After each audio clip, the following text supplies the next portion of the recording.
nikipata matatizo.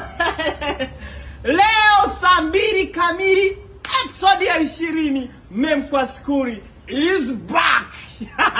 Mnajua tuko na nani? Kwa hasira, kwa heshima.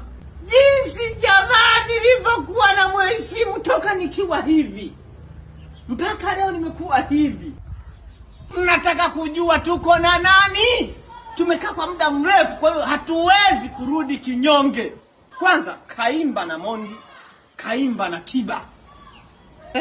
Yaani kwamba wale top wa juu ashaimba nao. Ni mwimba muziki by the way, sio comedian wala sio mwigizaji.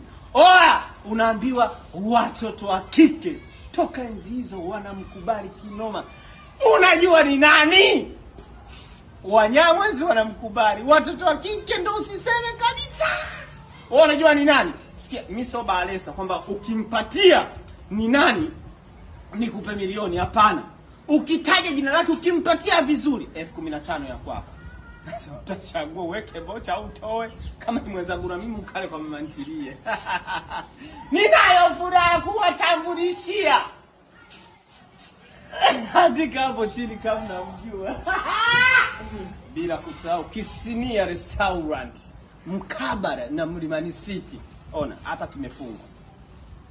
Inzi ya inzivi anavyoweza hawezi kupenya sehemu yoyote. Delivery wanafanya. Piga simu tukuletee. Ukichangamka vizuri hapa penye naenda Kisinia Restaurant. Kwa hiyo video nitaipostia nikiwa Kisinia Restaurant episode 20. Munisamehe sasa jamani. Na mimi naye nina familia, msisi kwamba nipo tu. Mem kwa yenyewe kuongoza watu wote wale. Ni mziki. Watu wenye uwalishe, uwabishe na pale hakuna mwenye allergy na nyama. Ungeona jamani, kuna mtu ambaye hali nyama. Wanatikisa vichwa kwa hiyo. Watu wana huruma na mimi naambiwa. Episode 20. Ladies and gentlemen, drop your comment. Niambie ni nani? Zibaki.